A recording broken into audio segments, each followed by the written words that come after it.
Alright, we in this bitch, man. Thin line between genius and insanity, episode 141. The thin line!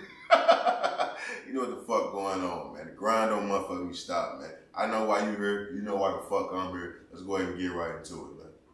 Welcome to Raw is OG! Alright, you know what the fuck it is. It's time, man. DJ, hit me!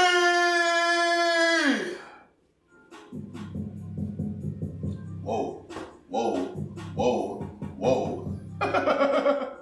That's my shit, buddy. That's my shit, buddy.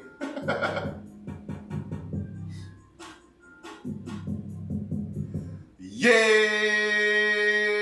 sir. What's poppin' with y'all, man? Welcome back to another motherfucking episode of The Thin Line Between Genius and Insanity, hosted by yours truly, OG. No. Spin the block.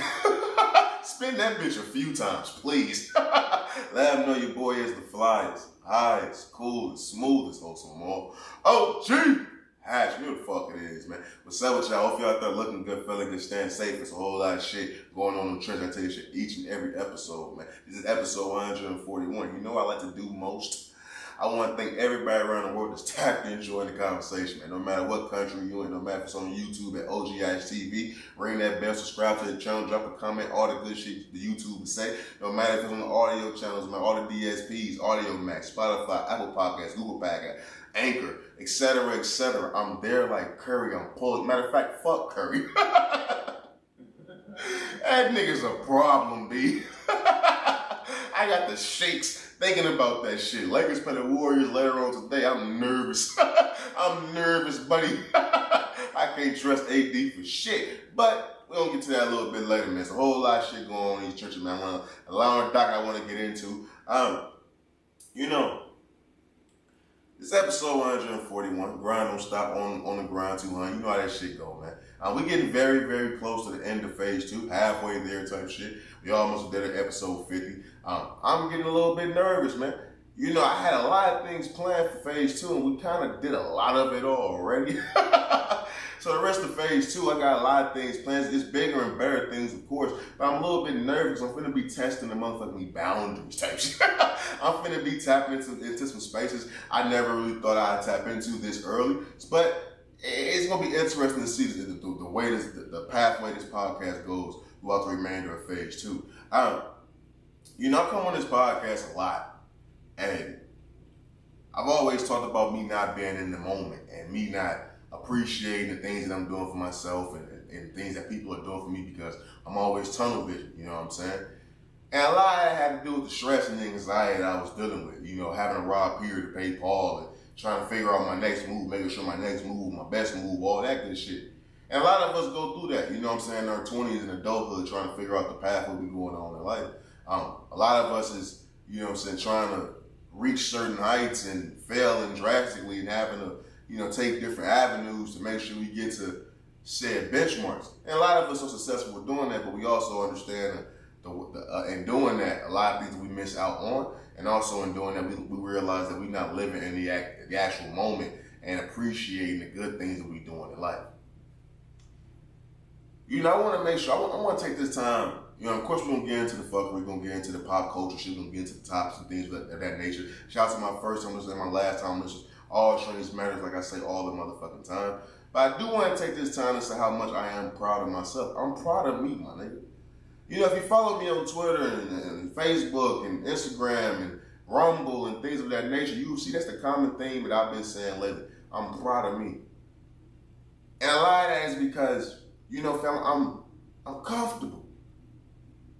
You know, they always say success is different. It's different variations of success. You know what I mean? You can't really judge someone's success unless you've been in their shoes. That's truly how I feel now. Because I'm comfortable, dog. Like, I've never been comfortable. Like, physically, yeah, you know, my back fucked up, but mentally, spiritually, and emotionally, I'm good. And it's such a weird feeling to be in because I've never felt like this, bro. I'm 27 years old, and I've never been comfortable. Throughout my entire adulthood, I've never been comfortable. Like, I'm good, like, it's a total different feeling where I'm proud of me. I put on Twitter I'm like, yo, every time I'm putting on some new clothes, I'm popping tags. That's not the stunt. That's a good feeling. We all know that feeling of having some new clothes on.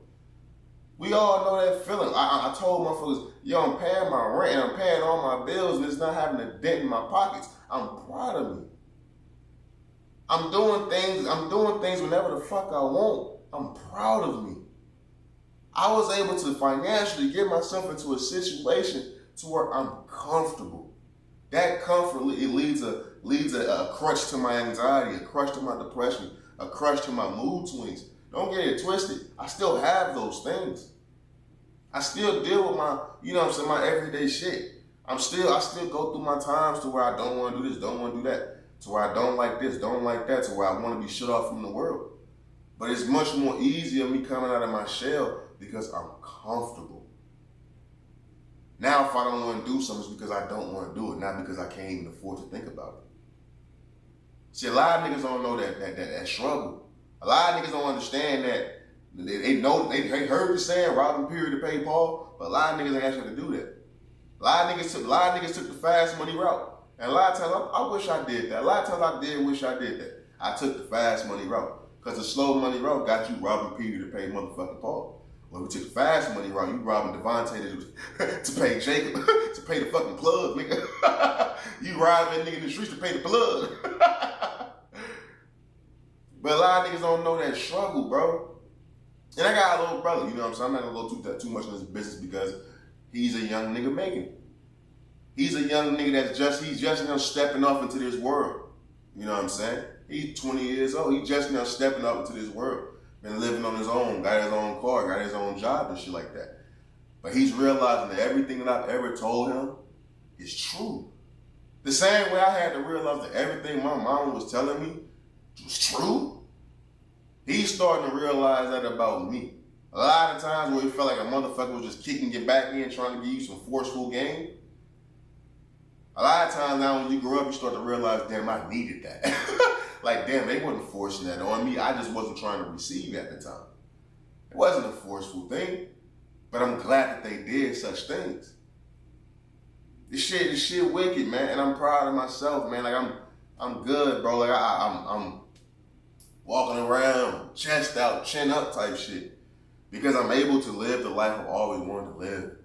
I'm able to, I don't know, man. Maybe it's just, maybe I'm rambling on. Maybe y'all don't really give a fuck about this shit. Maybe y'all really don't give a fuck. But hey, look, I'm 27 years old. Been living on my own, paying my own rent, paying all this shit. On some man shit, on some adulthood shit. I don't want a cookie for that shit. I don't want a round of applause for that shit. That's normal, everyday shit. Like how you supposed to finish high school. I'm only doing the bare minimum to survive in society. So I don't want a cookie for that shit. I'm just acknowledging the fact that I know what them days was like when I couldn't do certain things. And certain things was just go to the store and get some shit. After I paid my bills, after I, went grocery shopping, took care of my dog and, bought my little weed and, it would have hurt my pockets to run to the store and go get some shit. Everything was, man, I'll do that shit next time I get paid. And then next time you get paid come around, already robbed Peter to pay Paul, so now you ain't even got as much money as you thought you had. You know how many times I've overdrafted my account? They know me as Mr. Overdraft at the fucking bank. I'm that nigga. I was that guy. Overdraft sensation. You know what I mean? Like I was that guy. Just not to come on this podcast and spill my personal business or nothing like that. Of course, I'm never gonna dive too far into it. But it's a feeling of saying I'm proud of me, and I want everybody and all my friends of the show to experience that moment. Man, make the necessary changes. Make a fucking plan. Come up with a plan. That's all the fuck I did was came up with a fucking plan. And it's paying off and I'm happy as fuck. I'm happy as fuck. I'm proud of myself. And I put myself in a situation to continue to be proud of me. Like, it truly is a fucking wonderful feeling to have, bro. It truly is. But I don't want to continue rambling on. Y'all probably don't give a fuck too much about that shit. I just wanted to make sure I tapped in with that and make sure I got that on wax. But moving on. Let's go ahead and get into the docket. Over the past couple of days, some news came out about Howard Stern. Now, people who don't know who Howard Stern is, like I'm pretty sure a lot of you probably don't know who Howard Stern is. I looked at his audience is probably 40, 35 plus. I'm 27. I know what Howard Stern is, but I never really listened to Howard Stern. The only thing I've ever listened to from Howard Stern is like the Triple H interview when he was talking about him in China. When Coolio was on there, he performed, you know what I'm saying, on the Howard Stern show. I've never been a Howard Stern guy. To be fair, Howard Stern is an older white dude. There's nothing Howard Stern can talk about that would intrigue me. The only old white dudes that really tapped in with the black community was Maury Povich and Jerry Springer. That's pretty much it. There was no other like white old niggas that we was championing trying to hear what the fuck they had to say. You needed some ignorance and some shit that was ignorant enough for us to tap in with. Howard Stern comes out. I want to read exactly what he said. Howard Stern is basically mad because they showed him at the Knicks game, I believe it was. And I remember when they showed him, I was just looking at Howard Stern like he had a look on his face. He was a little bit perturbed. He looked a little bit perturbed, and I kind of understand why on some arrogant shit. But as a black man, I'm kind of offended. As a black man, I don't understand why this nigga feels he has the balls to come out with a statement like this. Where the fuck is this at? Where is? Damn, I got too much shit on this goddamn. Okay, here it is. All right, Howard Stern. Howard Stern is upset that black NBA players ignore him while courtside, and he says, is everything racial now? Howard Stern also went on to say he grew up in the inner city around black kids and stuff of that nature. As a black man, let me come out and say this. Howard Stern, fuck you. I don't know who the fuck you think you are to think that we should come up and talk to you. That is white privilege. That is as a white man thinking he has he thinking he got the juice. What type of clout you think that as a white man that black push just come up and start speaking to you? Because you see them talking to Jack fucking Nicholson? That's Jack fucking Nicholson, nigga. You're not Jack Nicholson. Jack Nicholson is a staple at Laker games. Spike Lee is a staple at Knicks games. It's not about motherfucking white or black, nigga. Those are staples at NBA games. You haven't ingratiated yourself enough with the NBA culture.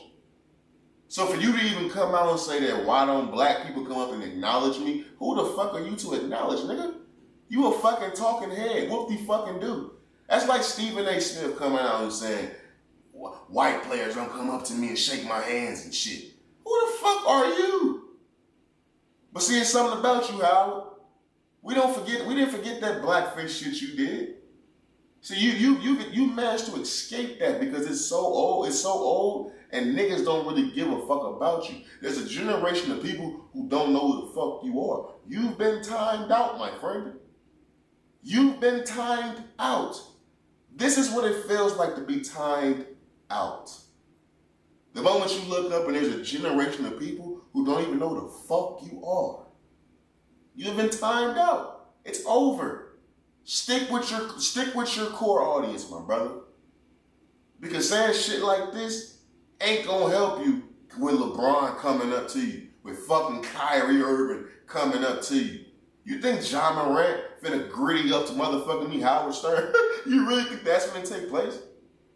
Why the fuck would Ja Morant, 4K Trey Ja, why the fuck would he be coming up to Howard Stern?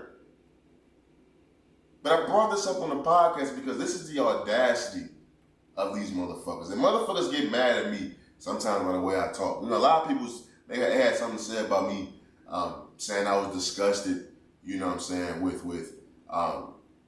Serena Williams saying she's pregnant by that white dude again. The brat having a white man's baby. I just seen some shit on Twitter where a nigga sent out a tweet where it was Zendaya and Tom Holland at the Laker game, and there was a black dude talking across Tom Holland's face to Zendaya trying to bag Zendaya in front of Tom Holland. And the caption was, if your boyfriend white, that nigga don't exist to me. And I liked it. That shit's true. If your boyfriend's white, he might as well be a ghost. Give a fuck about that nigga. I talk the way I talk because they talk the way they talk. I'm going to live my truth. I don't give a fuck about y'all. The white people that I don't fuck with, I don't give a fuck about y'all. But the ones that, the white Avengers as I call them, the ones who's down for the cause, who understand that shit's fucked up for us, who don't necessarily go out their way to make me feel cool. You don't have to do all that. Just let me know you understand. We can kick it how we kick it. You don't have to kiss my ass. You don't have to do all that. But when the time comes and it's time for you to show what side you on, and you choose my side, I will never have anything to say bad about you. Matter of fact, we will be very good friends. I have plenty of white, I wouldn't call them friends, but there's plenty of white people that I know that we're very good. We're very cool. But I talk the way I talk because a motherfucker like Howard Stern has the audacity to think black people should just come up and acknowledge him like he's some fucking king. Give a fuck about what you did in this media space, man. The same way a motherfucker don't give a fuck about what I'm doing, we don't give a fuck about what you doing, man. You got a lot of fucking balls to go to motherfuckers' workplace. To go to a motherfucker's workplace and be mad that they don't give a fuck about who you are. Shit's crazy, man. That shit's crazy, man. Real motherfucking talk. Moving on, man. On this podcast, I come here a lot. You know what I mean? I talk about how life comes at you fast, right? A clip came out about Greg Hardy. Let me see. Do I have it? I think I do have it. I think I saved it. Greg Hardy, former NFL player, also former UFC fighter. Everybody knows Greg Hardy for being an outstanding football player. But then in 2014, I believe it was, he got charged and arrested. Arrested then charged, I should say, for domestic abuse. The details came out. He threw his significant other on a couch full of fucking like loaded guns and some shit. Like, it was some vicious shit. Like the shit that they said this man did was fucking wild. Wild enough to the point where he was no longer in the NFL. This literally was around like not too far after the Ray Rice situation, if I'm not mistaken. They were very close in time frame, at least a year or two apart, maybe even 3 years apart. But he was literally like the first case after Ray Rice, and they gave it to him. Look, rightfully motherfucking so. Like, nigga, if you're not even a star, let's get rid of niggas like that. You're not even a nigga that should be going through hoops and hurdles to try and save. And if you're throwing women on a couch full of loaded guns and beating them up, and you deserve to go to fucking prison. And he did. He said he served his time. He got his punishment, things like that. So I'm not coming on here to double jeopardy you, nigga. That's not what this is about. News came out that Greg Hardy made around $3 million. I heard he made $18 million. But on the report that I saw, they said he made around $3 million from his time in the NFL. This was back in 2014, like I said. We did it 10 years, a decade away from that. He also was in the UFC. He had I don't want to say a nice little stint in the UFC, but he was in the UFC for a few years. Now, we all know the UFC payout isn't great, but Greg Hardy did come in as a name. I'm pretty sure he had a nice little bag. Not no millions and nothing like that. A nice little bag. News came out about Greg Hardy working at Walmart, brother. Greg Hardy's doing the job that I was doing 10 years ago. I used to work at a Walmart, and I was ACS. People ask, what's ACS? I was the nigga that would be at the door greeting you. Hey, welcome to Walmart. I was that goofy ass nigga. Like, the shit was lit for the first couple months because everybody in the Walmart got all the bad bitches. Now I'm older, Target has all the bad bitches, bro. Like, go to Target. Walmart, if you young and, you know what I'm saying, you a teenager in your early 20s, all right, yeah, go to Walmart. You gonna feel like you walking into, like, the bitches' playhouse. But when you get your 25 and up, go to Target, my nigga. That's where the bad bitches is. I ain't gonna cap. I used to work at Walmart. I was the greeter. Hey, welcome to Walmart. Then when you leave, hey, sir, can I see your receipt? I was that nigga. Which also was the nigga who would walk the aisles and see if a nigga was stealing. You really think I was catching niggas who was stealing?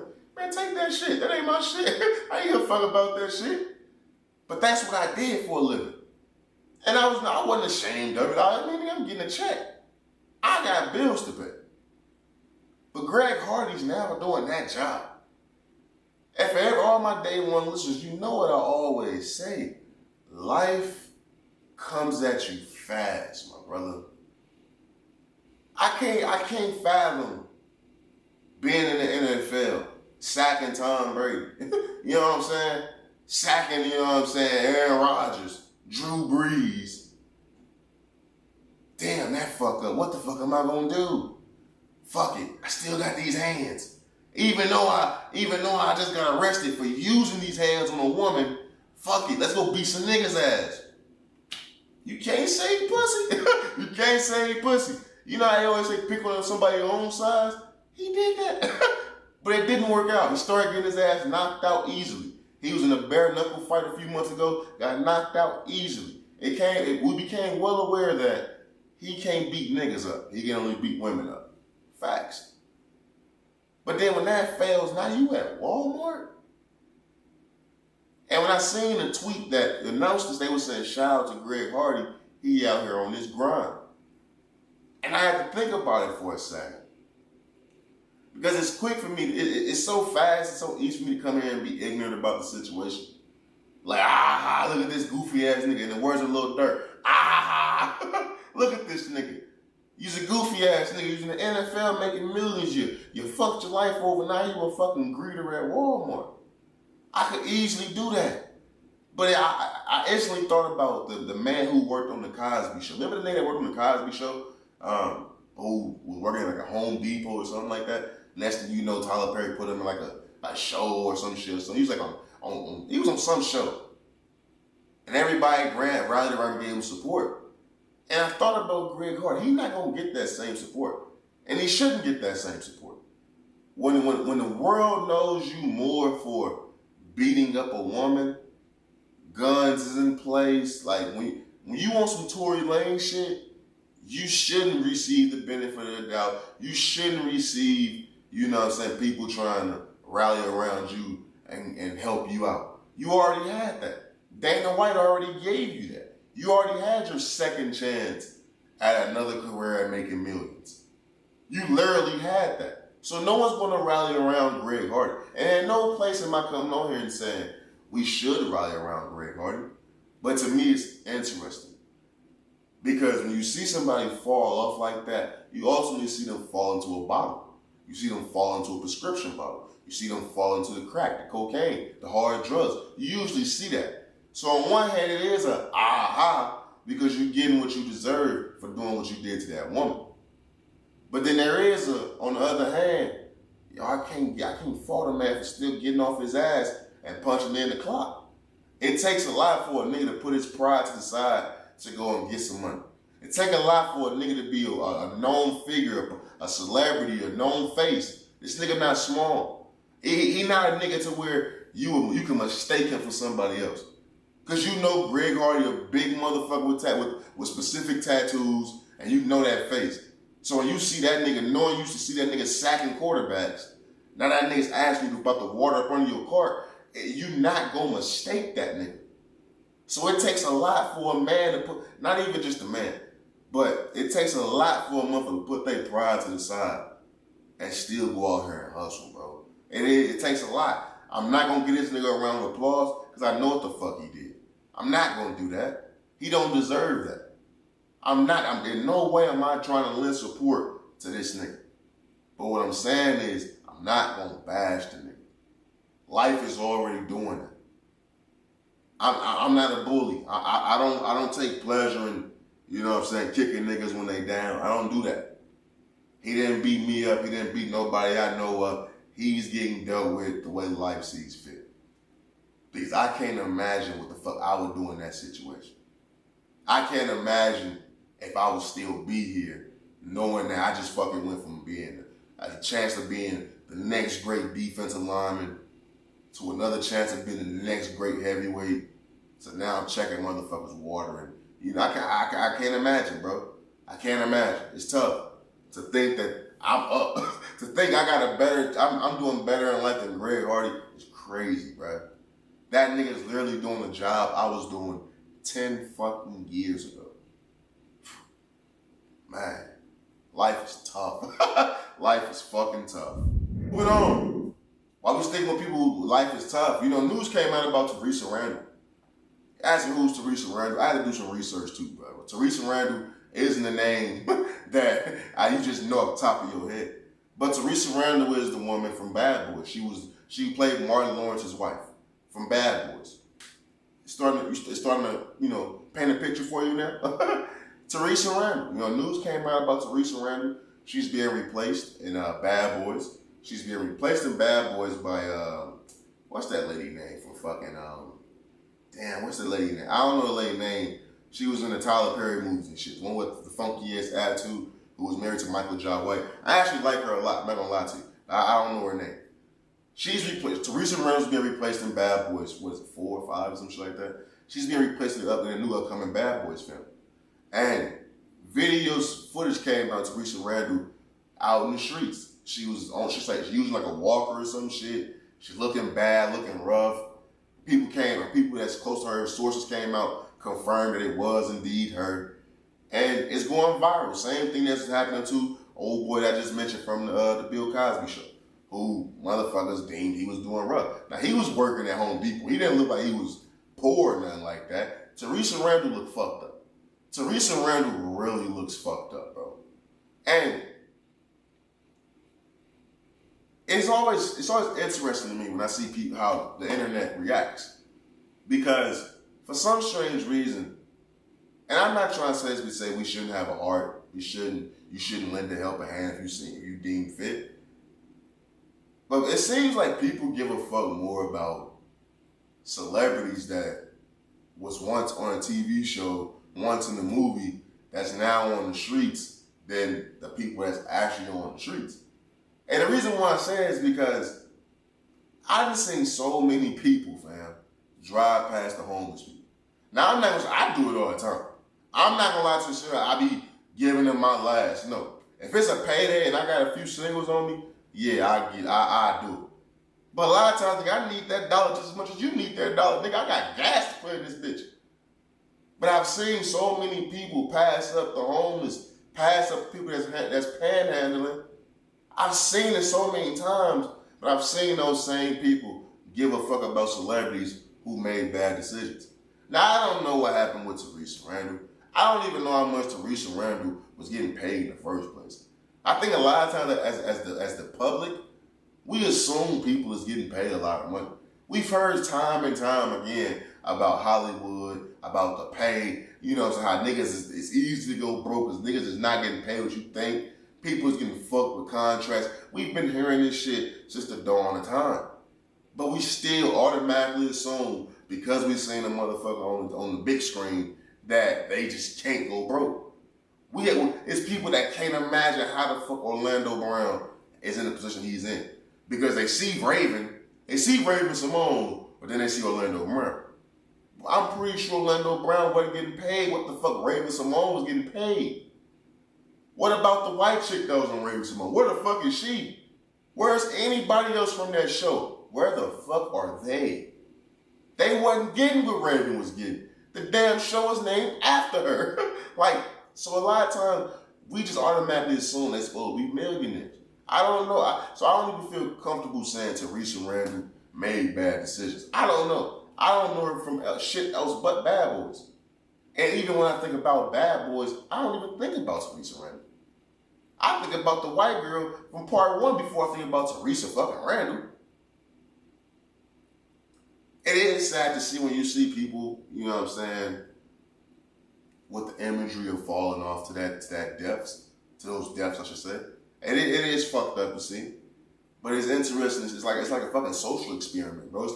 It's a hell of a social experiment to see the people's reaction to someone who they deemed was a star when they fall off to the people that they don't even know who's a star. I find more sympathy to the motherfuckers I see on the streets with the tar on their shit. You ever seen a homeless person? They just got like black tar on their face. Like, where the fuck you get the black tar from, nigga? Is that from sleeping on the ground? Like, you ever just them the people? I'm like, how the fuck did that happen to you? Like, I'm at AZ, so when I see homeless people in AZ, I be like, damn, like, gotta be fucking rough. It's hot as fuck out here. You ain't got nowhere to go. So yeah, if I got a few singles, bam, nigga, go to the dollar store. Get some ice, like do something, you know what I'm saying? Like, that's the type of nigga I'm is. But when I see the celebrities that they just work, they got an honest living now, okay, you a normal nigga. You was on TV, whoop-de-doo. I was on the news 3 times. You think motherfuckers seen my face on TV before? You think when I'm working an honest living, motherfuckers, I feel bad? Granted, totally different circumstance, but the point is, okay, you had an opportunity. Shit happens. But you working an honest living now. I'm not gonna go out my way to make sure you get back to a permanent position that I've never even fucking been in for myself. So it's a wicked social experiment about how people react and bend over backwards to help people that they seen on TV, but don't do shit for the person that's right there in their face that's fucking starving, that's they asshole, you know what I'm saying, at their ankles. I just seen a fucking video going viral of a nigga, he was pranking a homeless man. Homeless man was talking about how hungry he was. He at least gonna buy a nigga a meal, came back with the food and started devouring shit in the homeless man's face. So it's a wicked social experiment when you truly tap in and think about it, bro. It truly motherfucking is. Moving on. Yo, we gotta get into this Jeffery Epstein shit, bro. You know, this Jeffery Epstein shit is kind of crazy. We all know Jeffery Epstein, the sick motherfucker that he was. We all know his crazy ass death. The guards was just happening to be asleep when the most prominent fucking criminal in the world at that time, or in the country at that time, hung himself to death. He just hung himself while he was catching some Z's, huh? Okay. Okay, brother. You know, everybody know I'm in corporate America, bro. I work for JP Morgan Chase. Now, I'm not gonna dive too deep into the details just because I got bailed, brother. But we did throw the headlines about how they said how deep Jeffrey Epstein was with JP Morgan Chase, how they was still handling his finances and shit after he got arrested and things of that nature. Me personally, do I really give a fuck? No. I'm still gonna go to work. I'm still gonna get that check. I'm still gonna do all that shit. This isn't the first time that I've heard about some sketchy shit with JP Morgan Chase. JP Morgan Chase also, there's been plenty of fucking 600 million pounds of crack cocaine that they'll find on these ships and shit that just been a hairline and disappear the next day. There's been plenty of fucking times to where JP Morgan Chase has been tied to some shit. I honestly don't give a fuck. But the reason why I bring it up now is because Jeffrey Epstein some more news came out about this Jeffrey Epstein shit. It wasn't directly with the JP Morgan Chase, but I wanted to just say that because motherfuckers know I know what the fuck is going on. There's reports came out that, what's his name? Stephen Dekoff buys Jeffrey Epstein's islands for $60 million to build luxury resorts. And the reason why I bring this up is this is sicko timing at its finest. Everybody that knows about the Jeffrey Epstein situation knows the Jeffrey Epstein Islands is where Jeffrey Epstein put a lot of this creepy, nasty pedophilia shit to these young kids, these young girls. Like, he did a lot of this shit on those islands. Now, I'm not stupid, but we all understand how this shit goes. A lot of these even if like a church building or something, apartment building, they knock that shit down and build some stuff over. So I'm not surprised that the islands are going to be used for resorts. But I want people to open their eyes up and just see how money and capitalism rules everything, my nigga. To think that shit just as fresh as, 2-3 years ago? When did Jeffrey Epstein shit kick off? No more than 4 years ago. This shit fresh, bro. This shit is fresh. To think that news comes out about niggas having a fucking island just for fucking pedophilia, islands with celebrities and politicians and shit fly in from all over the country and the world to fuck little kids, to think that that island is not going to be used for fucking resorts?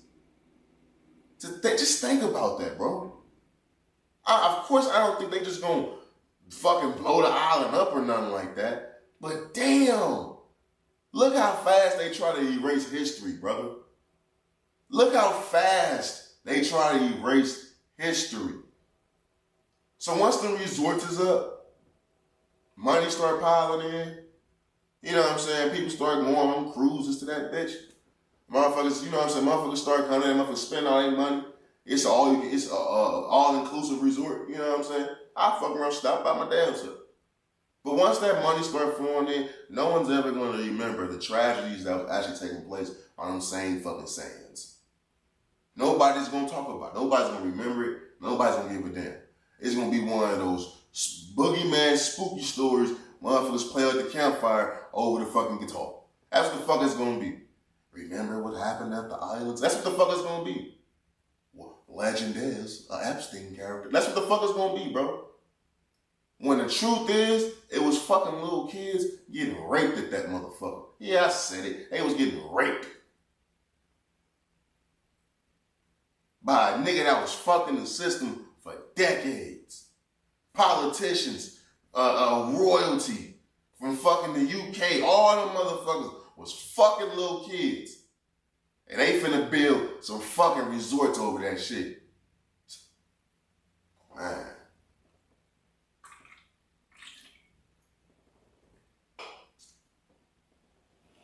It's a cold world we live in, man. It's a cold, cold, cold motherfucking world, man. They try to erase history fast as fuck. Like that type shit. It's interesting. It's very, very interesting. Moving on. Let's get to Henry Ruggs. Henry Ruggs. I told you about the Henry Ruggs situation, former NFL wide receiver for the Las Vegas Raiders. He was involved in a car accident where he was driving at speeds over 114 or 140 miles per hour, crashed into a young woman and killed her and her dog in a car fire. He was intoxicated beyond, my nigga. He was super fucking drunk. News comes out about Henry Ruggs. He's taking a plea deal. Henry Ruggs took a plea deal, poses for a new mugshot for his DUI crash. After taking a plea deal, Ruggs will eventually be sentenced to anywhere between 3 to 10 years in prison. The reason why I bring this up again is because it's not because niggas watch football. It was because I told y'all the woman that he killed was the cousin of a coworker of mine. So this one kind of hit home a little bit. Like I seen the impact that it had on this woman. I remember her having to take off from work because it was a tragedy. The whole country, the whole world knows now about your dead cousin. And your cousin died because a nigga was driving over 114 miles per hour, drunk out his fucking mind. Not even a random nigga, a nigga in the NFL, a nigga who you would think will have a lot to lose. I never understand why niggas want to drive that fast. I never understood. I go 80 and feel like I'm going crazy. I feel like Vin Diesel once that bitch hit 75. I ain't gonna lie to you. Family. That's all niggas start saying when he gets 75. Family. That's all niggas start saying. But to know that a woman I work with, this was her cousin. Like this was her cousin that this man killed.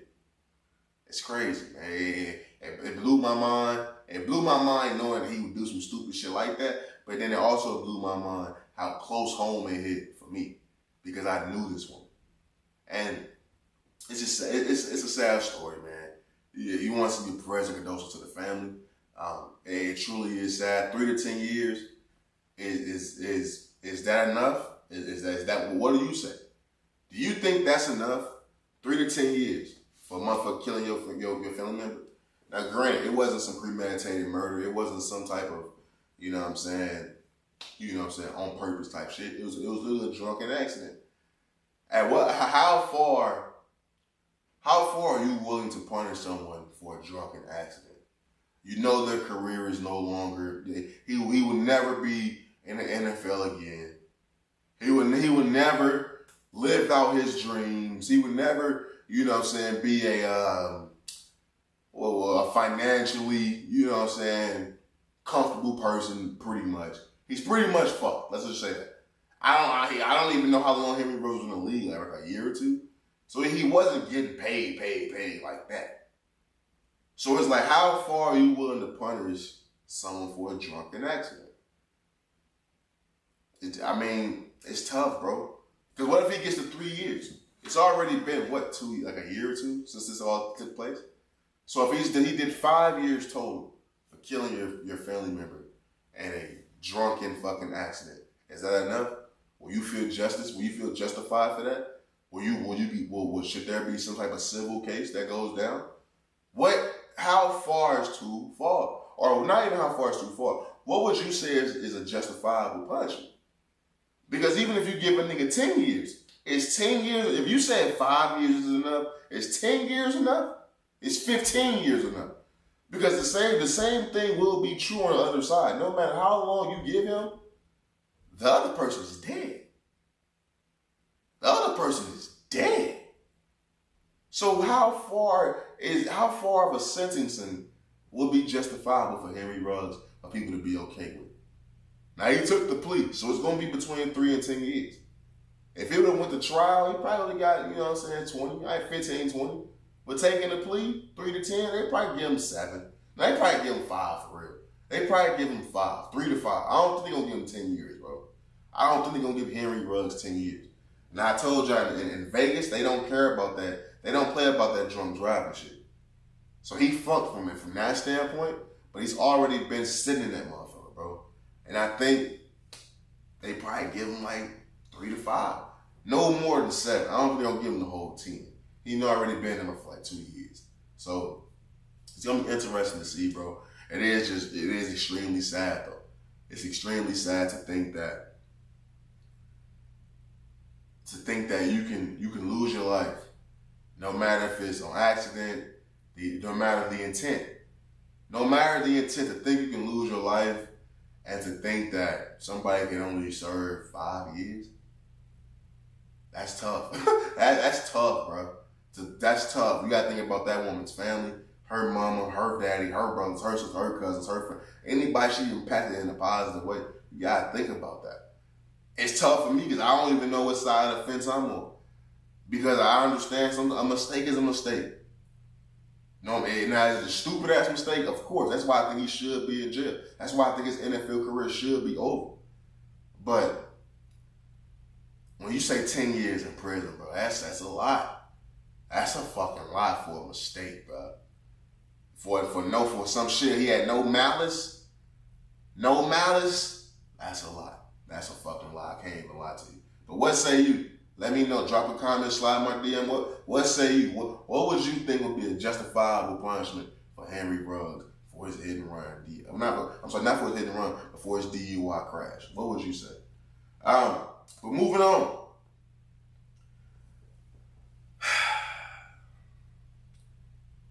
For all my people that's been tapping in from day one, what have I always said my biggest fear in life is? Choosing the wrong baby mama. Not even choosing, but just having the wrong baby mama. Having to be tied to the wrong woman for the rest of my life. That's truly my biggest fear. That's some shit that keeps me up at night. Keeps me praying, brother. Freddie Gibbs. Freddie Gibbs' baby mother. She pretty much ruined his career. If you don't know who Freddie Gibbs is a rapper. He's a nice rapper. He had a baby mama who she did porn. That was like crazy to me. For a nigga to be a rapper and openly dating a woman who does porn, that's crazy to me. Like, you can't be talking shit in your rhymes about nothing to me when your baby mama is doing porn. When I can go on there and search up a nigga bukkake in her face. Like, you not gangster no more. You gotta start doing some chick push shit like Lupe Fiasco. But he had a baby mama and she did porn. And I respected it because he didn't run from it. He didn't run from it. So I respected it. As wild as it was to me, I respected it. Because like I always say, love who you love, right? I can't sit here and tell you, like, if I seen fucking Cherokee Diaz or Pinky in real life, I wouldn't be on some munch shit. You know what I mean? Nuts, I'm busting them bitches. I want to see what that's like in person. Wow. Being real. Being real. But Freddie Gibbs' baby mama came out. All I seen was a Twitter thread at first, where she put out this massive ass Twitter thread, which was at least 45 minutes worth of reading. I'm not gonna lie to you. About her getting pregnant with Freddie Gibbs, her cheating on Freddie Gibbs with some NBA player, Freddie Gibbs not taking care of his kids, like pictures of her sucking dick, her and Freddie Gibbs getting jumped by Benny the Butcher. Like, it was a whole bunch of shit. A lot of shit I kind of wish I could take back. But I didn't give a fuck about none of that shit. But then I seen the video clip of the interview she did. That just don't sit right, bro. Now look, let me say this. When it comes to Freddie Gibbs and it comes to niggas not taking care of their kids, you a bitch ass nigga. Like, there's no support in a nigga that don't take care of his kids. Y'all know how I feel about that. If a nigga don't take care of his kids, he's a bitch ass nigga. There's nothing for us to talk about. We not cool. We'll never be cool. You's a whole cake ass nigga. But when it comes to the exposing of people, I will never be okay with that. I will never be okay with a motherfucker exposing people. In this video, bro, she pretty much came out and said, she was cheating on Freddie Gibbs or something. She fucked some NBA player. The NBA player had better dick than Freddie Gibbs. Talking about how, you know what I'm saying, she was getting trains and shit ran on her when she was pregnant and shit. The interview she did was what's that? It's like some type of fan bus or some shit. I know y'all probably see the clips on Twitter where it's like they'd do an interview in a van and then start fucking in the van. Like she was doing this. At the same time she's doing this, bro, she's pregnant. This bitch is pregnant getting fucked. Your baby mama is pregnant doing porn, brother. Your career is over. Like, I don't see. A lot of times, bro, I think I live in a different world. I feel like if this was me, if I was Freddie Gibbs, I would never put music out again. You wouldn't see me no more. I would be so embarrassed, bro. I can't be with no woman, have no kid with no woman who's doing porn. I can't do that. I can't be with no woman who's doing interviews trying to expose me. I can't be with no woman who's not only pregnant with child, she's pregnant with child, getting her shit kicked in by other niggas. Not even doing it on the low, she's doing porn, brother. Stomach is out, exposed while she's answering these questions. Everybody knows that's your kid. This is the bitch that got pictures of her licking the top of your head. But there's other pictures of her sucking other niggas' dick. Dude, your career's over, brother. I can't stomach this. This couldn't be me. Like, this couldn't be me. This is flagrant. It's different thing. Like, rap beef is rap beef. You getting jumped by Benny the Butcher. All right, my nigga, it happens. It happens. They say Jim Jones and them jumped on you. It happens, brother. It happens. But when your girl is out here getting DP'd by other niggas, when it's niggas out here just training your girl, and you proudly got her on your shoulders, bruh, and you a gangster rapper? In what world does those things mix? That's why I say, bro, I think I'm in my own little cocoon when it comes to this shit.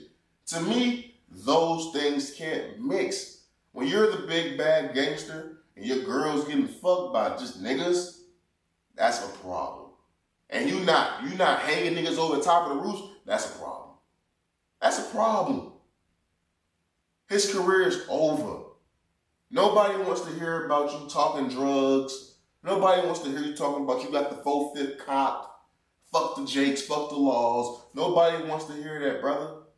We want to hear about how the fuck as a man can you stomach the fact that your girl, even if that's not your girl no more, your baby's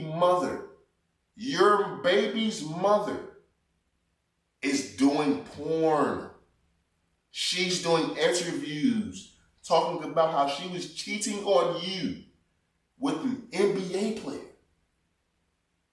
A nigga that was shooting threes was fucking your girl, Freddie. That's what he was doing. Talk about that? Talk about her saying you ghosted her when she became pregnant. Talk about that. I'm holding niggas accountable all 2023. I'm sorry. There's no more sweeping shit under the rug, talking about SRTs, NBA, LeBron James. There's no more talking about that when I know you a scumbag ass nigga. When I know you ghosted a bitch when she got pregnant. When I know you was proudly parading that woman on your shoulders, and then when she got pregnant, you ghosted her. Let's talk about that. Fuck the SRTs, fuck music, fuck all that. Let's talk about that. Let's talk about your girl, the same woman who when you was getting jumped by Benny the Butcher, jumped in there and helped you fight. Let's talk about that same woman after you ghosted her is getting DP'd by random niggas while she pregnant with your child. Let's talk about that, my nigga. Wow. Fuck all the cocaine talk. Fuck all that. Let's talk about your girl. I got a pair of nuts too. Is she down? Is she open for business? Cause you clearly pussy, you ain't gonna do shit. It's a tough world to live in, man. It's a tough fucking world to live in. That's why I say, bro, that niggas be clowning me when I say that whole baby mama shit. Like, I really believe it, bro. I'm really scared to have a kid with the wrong woman. Because, and I mean, look, this is different because he chose this woman. She was doing porn before he got with her. He knew what she was. He knew what she was about when he got with her. He knew these things. So this is different. But I always want to know how niggas feel. Because I know how I feel after I done fuck with a chick and then she come up on the internet, post her OnlyFans link. I know what I felt like. I started laughing at the nigga. I was like, hey, you doing that bad in life? Now you got to sell that pussy? Like, I know how I feel about the chicks I had a crush on in elementary school. And now they posting tweets and shit about how they baby daddy ain't shit. You think I'm not Dave Chappelle? I be screenshotting the fuck out that shit. Saying to my homeboys, look at this bitch. Should have gave me that pussy when we was 8, ho. You should have gave me that pussy when we was 8, ho. Now look at you. Single mama. I know how I feel. So I always want to know, how do niggas feel when the chick that they was fucking with, they baby mama, is now just getting smutted? Remember when I was talking about 808, not 808, Southside? He was fucking with Young Miami, got a baby with Young Miami. Then she went around telling how happy she was with being P. Diddy's side chick, how happy she was with him pissing on her. Now she news came up, they not even with each other no more. Like, think about that. How do you think Southside feels? She gave you shit when you was cheating on her, but she let another nigga piss on her. You think this chick ever let Freddie Gibbs DP her? You ever think she was fucking Freddie Gibbs when she was pregnant with his child? No. She fucking some other nigga when she pregnant with your child. Your baby's in there getting black eyes and shit from penis, brother. Like, it's crazy. This shit's crazy, man. It truly is motherfucking crazy. Shit is wild, man. Moving on, man, before we get the fuck up out of here. I come here plenty of times and I always talk about, there's good things with the internet. There's good and bad things.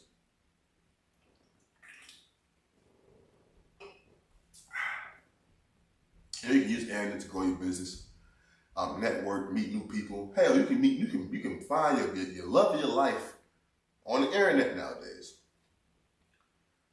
You can reach millions of people, i.e., through this podcast. But there's so much things on the internet that I just don't like. We all know about the body shaming, the ridiculing, the ignorance. We all know about the bullshit that happens on the internet. I came on here, 2 episodes ago, talking about the Jamie Foxx situation. Everybody knows how much of an influence Jamie Foxx has on me. I love Jamie Foxx, bro. Not on no weird shit, but he's one of those guys as an entertainer. He's the guy for me. Like, how people just funny beyond means. Like, anything they say is funny. That's Jamie Foxx for me. Anything that 50 Cent raps or says or does is dope as fuck to me. Like, those dudes impacted my lives in ways I really can't explain. Came here and told you about the brain aneurysm Jamie Foxx had. It's been pretty much silent. They've been keeping it pretty close-knit to the family. They came out and said he was doing good. Then they say he took a turn for the worse and things like that. This is why I hate the internet sometimes. Because now you got so many people on the internet making these videos, making conspiracy theories. You have people saying that Jamie Foxx had already died. Hollywood is keeping it on the low. You got people making all these Hollywood theories and shit about Jamie Foxx. It's like, bro, where's the respect, bro? Like, this is why I hate the internet. Because I don't believe people believe that Jamie Foxx is dead, bro. What I believe is people are seeing these things It's opportunities to go viral. When I see people posting videos or, you know, so it's type of video playing on the side and they look at the camera to their face, like doing the thinking, like reaction and shit. When people doing this Jamie Foxx shit, it's like, bro, what the fuck are y'all even doing? Nothing you're reacting to is real news. There is no real news. You're spreading lies, conspiracy theories about someone's life, bro. And it's not that I'm doing this because it's Jamie Foxx. I feel this way about any time I see some shit like this. Whenever people are reacting to things that's not true, to things that they can't prove, I get mad, bro. Because what about Jamie Foxx's family? I follow Jamie Foxx's daughter on Instagram. Beautiful, bad as fuck. Bad as fuck. And I think about her when I think about motherfuckers that are just trying to make content. I know I came on her a long time ago and said when people die, they become a content piece. You best believe when a motherfucker dies, I'm coming on this show. Man, prayers and condolences. Then I'm giving you a spiel.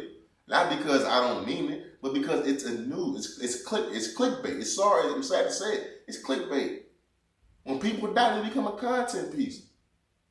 But for a nigga that gets sick and go through some serious life shit, and motherfuckers, because they not getting answers, when they feel like they should be getting answers, they start creating their own fucking narratives. And you motherfuckers is looking at that as an opportunity to go viral, to get some clicks, to get some likes, to get some engagement. That's what you would do? You gonna start making videos? I think Jamie Foxx already did. Hip-hop, the Hollywood conspiracy. They don't like black men. What the fuck? A brain aneurysm is a brain aneurysm. You stupid fucks. It just bothers me, bro. I hate when motherfuckers do that, bro. And it really bothers me, man, because I put myself in the shoes of the family. That's what I put myself in the shoes of the innocent. The people who just sitting at home and praying and who can't eat, who can't sleep. Who can't think straight because they loved one is sick. Not even because it's the breadwinner, they dad, they brother, they son, they cousin, they neighbor. Because the motherfuckers is sick and you don't know what's going on with this person. But then when you pick up your phone just to get to try to get an escape from the negativity, you get on your phone, this motherfucker's creating narratives that this nigga dead. That shit not cool, but like, man, I don't know. Maybe I'm going too hard, man. I don't know. Maybe, I don't know. I don't like that shit, dude. Like, I don't like that shit. Because it's not genuine. If it came from a genuine place, I promise you I wouldn't care. But I feel like a lot of these motherfuckers are just doing this shit to try to get a step up in this fucking clickbait ass culture we in. To go viral, get some clicks, get some type of monetization of some fucking lies. Lies and propaganda about a nigga's life. Now, if Jamie Foxx was dead, hey, basically, put your fucking video out. But to be out here making videos and doing all the fancy schmancy edits and all this shit about some shit you don't even know is true about a motherfucker's life, I believe in the power of the word, bro. Every time I fuck raw, I pray. I ain't got no kids. I told my nigga not too long ago, you ain't praying enough. You ain't praying enough. I believe in the power of the word, bro. So when I'm going through some tough shit, I don't want motherfuckers out there, man, that nigga dead. What? No, nigga, heard me. I was out there dunking on niggas. I was out there at the mall cashing out. Speak some positive shit. Don't speak about a nigga being dead when everybody's supposed to be praying and hoping this nigga pull through. I don't know, man. Let me stop talking about that shit, man. I'm getting upset, man. Let's wrap it up, man. That shit just bothers me, man. It really just bothers me, bro, because I fuck with Jamie Foxx, bro. I fuck with Jamie Foxx. And I'm at and hey, maybe I'm just getting too soft and sensitive about the shit, bro. I don't know, man. It's just a lot of the dudes that when I was a kid, you know what I'm saying? A lot of these dudes, man, they falling off, man. They falling the fuck off, B. A lot of the dudes that I looked up to when I was a kid, man, that when my pops was gone, they falling off, B. And they really, a lot of y'all had these experiences with y'all personal family. You know what I'm saying? Like, my shit when I was a kid, bro, I had to escape. You know what I'm saying? I had to live my life through the TV. I had to live my life through Jamie Foxx. I lived my life through Martin Lawrence. You know what I'm saying? I lived my life through 50 Cent. I lived my life through Kobe Bryant, bro. Like, I didn't have a super crazy, fun childhood like all you niggas be saying y'all did, bro. I didn't, bro. I had to live my life through a fucking television, bro. So when I see these niggas, man, that I couldn't wait to get off school and run home, you know what I'm saying? Do that homework, get that shit out the way. And I couldn't wait to watch these niggas on TV, bro.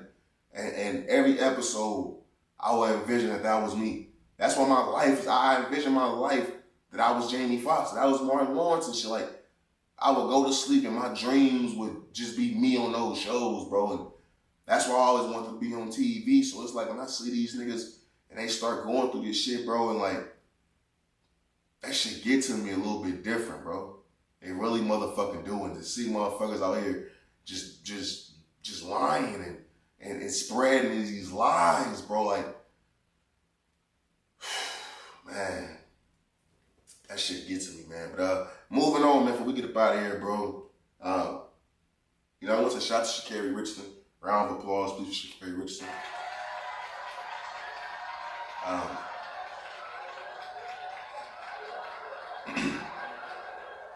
You know, news came out, Sha'carri Richardson, she had just won against, Sha'carri Richardson had just won against Shericka Jackson. Yeah, Shericka Jackson and Dina Asher Smith. And Dina Asher Smith is very fucking beautiful. And Shericka Jackson is very fucking talented. Those are some of the best runners in the world. She just beat both of those women. She also ran one of the best goddamn times of all time. Sha'carri Richardson is very, very talented, man. Sha'carri Richardson, she had a lot of controversy that went down with her smoking weed and had to be suspended and missing some meets and stuff like that. Her mother had passed, and you know she was a sensation on the internet, on social media and stuff like that. Very polarizing figure. It was either you was for Sha'carri Richardson or you was against her. And at that time, I was always for her, but I was never gonna bite my tongue and not be critical and think that she should got a pass because she was a black fucking track athlete when they all fucking black. I bring that up because I bring her success up because you see what happens when you don't fall for the bullshit, when you don't feed into the light, the fame. Because there was a point in time where you can compare Sha'carri Richardson to Ja Morant. You truly could. You can compare Sha'carri Richardson to Ja fucking Morant, to where she was a sensation. When you seen her, you seen the inner city. You don't see, you know what I'm saying, Ivy League when you see Sha'carri Richardson. You see the same way you see Angel Reese. The same shit that people love Angel Reese for right now was the same reason why they love Sha'carri Richardson. The fucking long, colorful weave, the long fucking nails, the fucking looking like a bad bitch, strong black woman. That's what they embody. So when you see her running down that mother look like a fucking superhero, you loved it. But you seen the fame and shit getting in her way. And she bumped her head. She seen the stove was hot. But now that light is gone, and motherfuckers then came and gone, the wish wash motherfuckers then came and gone. Now she see who the true support is coming from, and she can lock back into her craft. Now she back dusting these bitches. But when she was dusting these bitches, and that fake love started to come over there, and she started feeding to that shit, thinking she was invincible, she started to fall off. She bumped her head. She came back, started getting her ass rolled. Which is a part of sports. It's just a part of sports. You have bad days at the office. Happens.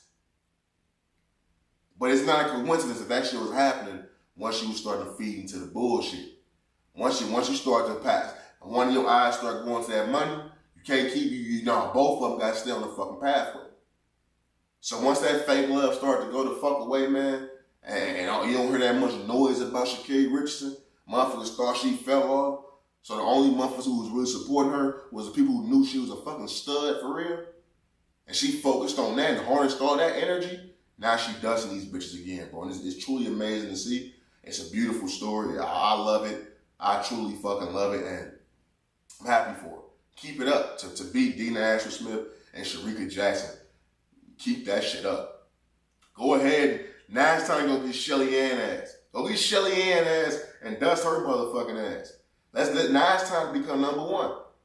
Because at this moment in time, now she got them building blocks in place to let motherfuckers know that shit wasn't no fluke and she back on her shit. I'm happy for it, man. I truly am happy for it, man.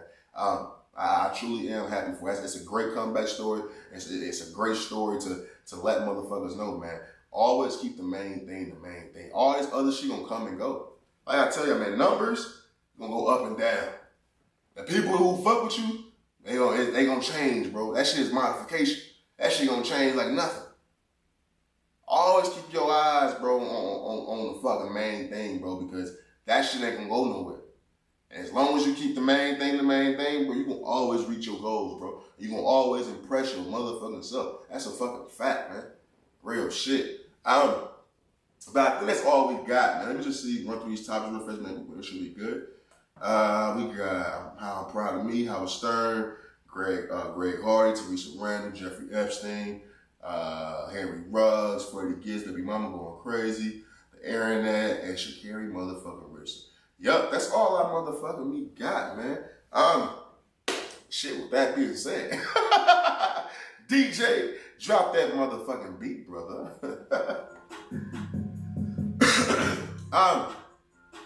You know how I give it up, man. It's all love these ways. Never let them side trick with the bullshit. Always keep the main thing the main thing. Stay safe, stay sharp, stay sane. And how about this episode, man? We out this motherfucker. Peace.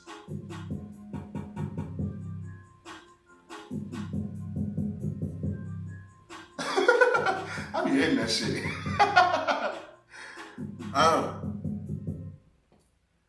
You know, man,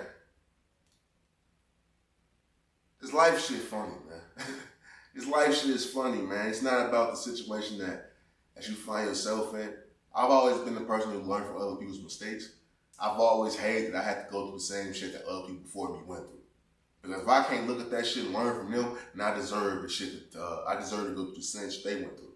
Because if motherfucker got you to give you the blueprint and you still fail, you deserve to fail. This Greg Hardy shit, man. This Theresa Randle shit, man. This Henry Ruggs shit. I feel like I come here all the time, man. And the Mikey Williams situation, even though I just seen Mikey Williams at some basketball game catching alley-oops and shit. Like, these people, man. It's just proof that everybody fucks up, man. It's like the only nigga who didn't fuck up was LeBron James. That's like the only nigga. But when I really think about celebrities and I always try to classify it as, people not taking advantage of, what I'm saying, their opportunities and stuff like that. But it's like normal niggas fuck up, rich niggas fuck up, Christian niggas fuck up. You know what I'm saying? Everybody fucks up. And it's like, damn, like, in some situations you see niggas like Imani Bates who fucked up, but he can still go to the league. He just worked out for the Charlotte Hornets like yesterday. He still can do it. You look at niggas like Henry Ruggs, fucked up. He's done. What's the nigga name? What's his name? Jalen Carter, who got drafted by the Eagles a couple days ago. The nigga, the same shit that happened with Henry Ruggs, driving fast and niggas dying, he just did the same shit. He was racing with one of the women from the athletic department office, racing, drinking, and all that shit. She's dead. Couple weeks later, months later, he goes to the draft. He's drafted by the Philadelphia Eagles. He's the first person to sign this contract.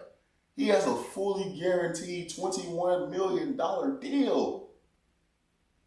He was just involved in the same shit that Henry Ruggs was in. Henry Ruggs is done. That's why, this life shit is funny, man. Like, everybody fucks up, man. But some people just they survive. Somehow, some way, some people survive. Some people fucking survive, and some people just fall the fuck off. And I'm starting to really watch how I commentate these folks, man. I am, because my fuck ups is huge too. My fuck ups be very, very huge. And I want to be done being a hypocrite. You know, of course I'm gonna speak my mind on when niggas fuck up, but when you open your eyes, man, everybody's fucking up. Everybody. The only nigga who seems to be perfect is LeBron James. And I'm not even like trying to glaze the nigga. Like, that's the only nigga I can think of who, him and Tim Duncan or something like that. But like, Tim Duncan lived a normal fucking life. You thought he worked at Dick's or some shit like that. But it's like everybody's fucking up, bro, and it's tough, man. It's tough to keep coming in here and talking about niggas, bro. Cause it's like everybody's doing it. Everybody. Who knows, man? We'll see who fucks up tomorrow. But with that being said, man, I'm out this month. I'll holler at y'all.